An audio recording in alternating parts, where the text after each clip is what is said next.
Race morning, feel like shit, but we have to win.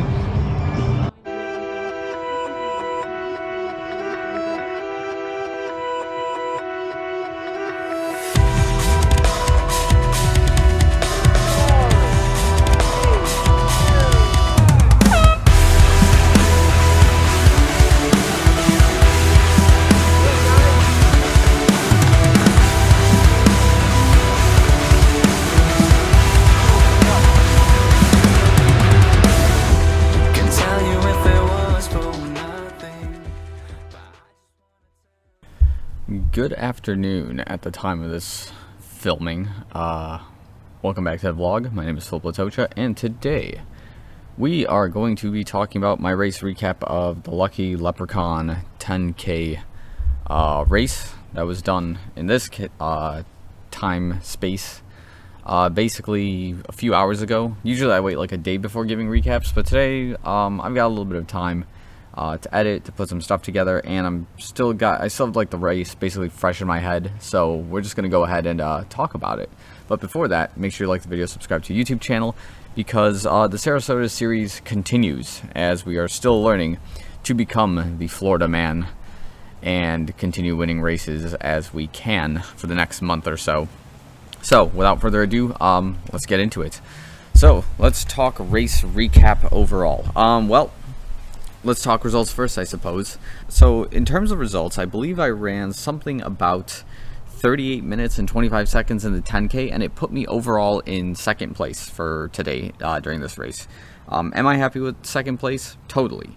Couldn't it have been a first place race? Maybe, if the conditions were correct. Let's obviously talk about this, right? So the race basically started something out like this on race morning. I didn't sleep at all the night before. I don't know what happened, whether it was just too hot in here or the air in Florida has just got something in it that makes everyone get energetic and, you know, just go crazy. But basically I didn't sleep at all last night. Some of the other people in my party didn't either, and they're basically taking naps right now as I am more or less essentially just filming this particular entry. I sound exhausted too, because I would totally take a nap if I could, but work is work. I got to get that done. So on that front, I guess we can say that the morning was kind of rough overall. 0 hours of sleep, as most of these things typically go. I don't know if it was just high anxiety or just it was hot in the house. It's hard to say. I wasn't like going crazy partying or anything like that. I should have been more or less exhausted after all of this, so I don't know. I digress. But okay, we get to the race. We get there about 30-40 minutes early, so I get my warm-ups in. I'm able to scout the field and see who I think I'm going to be following with on the course, who I think is going to be a challenge to me. Kind of scout that out, get our positions on the start line next to the cones that are assigned to us, and the gun goes off and we have a good time. So my big thoughts with the way the race was originally playing out was I was feeling kind of sick, kind of just shit overall. And more or less, if I were to finish the race, that would be just an accomplishment in itself, right? I didn't think I was going to PR or anything of that nature. Just my plan was just to run a tactical race, get a top 10 finish, and just see how it goes. Now, so basically that was the goal. And as we're going through the race, someone I didn't scout on the field, but who was just running around all the time, like during the warm-ups and stuff, he puts on a pretty healthy lead in front of us. And I'm obviously the only runner that's going with him, and I kind of keep myself like literally a half-second gap between us, because I'm not sure if what he's doing is a tactical move or if what he's doing is just going, you know, pedal to the metal and then burn out and slowly kind of come back and ease the group in. Not 100% sure what's going on, but I give him some space. As we get to about mile 1.5, I guess you can say, things are starting to take a bad turn for me, and he's going out into the distance. He's with the bike pacer, and it's getting pretty bad. Nobody else is following me. I don't have a wolf pack with me. The field is definitely splitting, and I am losing grips with the guy in front, which by all means, the guy was absolutely beastly. He really decimated me on this particular run, especially on that fast course. So of course we get to about the 5K mark of the race, and this particular section of the course, this is really important. It has like that slant that we always talk about in Chicago when you're running along the lakefront path, usually going from south to north in this case. Actually, from north to south, I apologize, when you're running along the lake.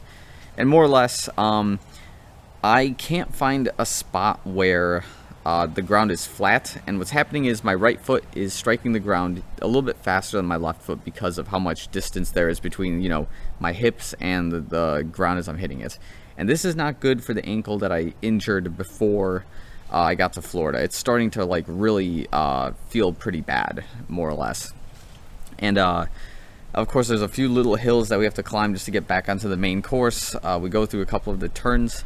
And on the final straightaway, you know, I drop my pace all the way to like, I think it's like 6:20 or 6:30, but it doesn't feel like it at all. It feels like I've hit like 8-minute miles. But yeah, the clock doesn't lie. I ran just positive splits all the way through, starting at like 5:30 pace and then dropping to like 6:20, 6:25. And of course, by the time I get to the finish line, I basically do collapse in the grass as I normally always do. I just threw my glasses, just fell in the grass, and I just said, thank God this is done.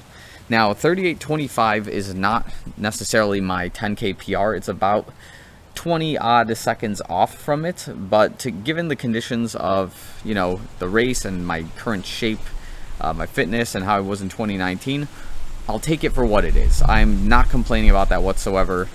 Second place, also again, nothing to complain about. I can't win them all. I really wanted to, however, but this field was, it caught me by surprise. The people that I thought were going to be up in front and really dominating the field, that I was mentally prepared to stay with, didn't exactly put up the fight I thought they were going to put up, and they were about like 30-40 seconds behind me from that nature. So, yeah, I talked to the guy who took first place, obviously, because, you know, it just so happens that he parked his car next to ours. So this guy, basically we have a fun quick chat as we're by our cars, and we come to the realization that I'm from Chicago, he's literally from Mexico, and we just basically agree that people from Sarasota just could not beat us in a race, and we did have a fun laugh over that. But yeah, it was a good one, and it was a good first and second place kind of interaction, more or less. And yeah, the guy was really cool, really fast. I mean, he ran like 35 minutes and change in the 10K. That's extremely impressive. That's like something on my bucket list to do. So, guy's a mad lad. Shout out to him. I believe his results are here somewhere. I'll post them so everyone can see them. Anything else? I mean, post-race recap, like, yeah, I'm exhausted just from not being able to sleep at all. My ankle really does hurt. I've put on 2 layers of kinesio tape on it. I've got an ankle brace that I'm going to try to put on it to just kind of alleviate the pain and the soreness for that matter. And yeah, I don't know. Maybe I have to take a day off from running once and for all to heal this ankle of mine. But the racing is still on the map. I'm not sure if I'm going to do the next race that's coming up on my radar, only because I want to play it smart and play it safe with this ankle, and plus because I'm out here already just relaxing and having a good time. Why would I put myself under that stress if it's not necessary, if racing isn't my priority out here? So other than that, I think that's all I've got on this recap. If I need to add anything else, I'm sure I'll post about it on Instagram or something, or on Strava, which, by the way, you can totally follow me on those. Links are in the description below. But again, thanks for watching this video. Make sure you like the video, subscribe. You know how these things go. So thanks again for watching. I'll see you guys real soon.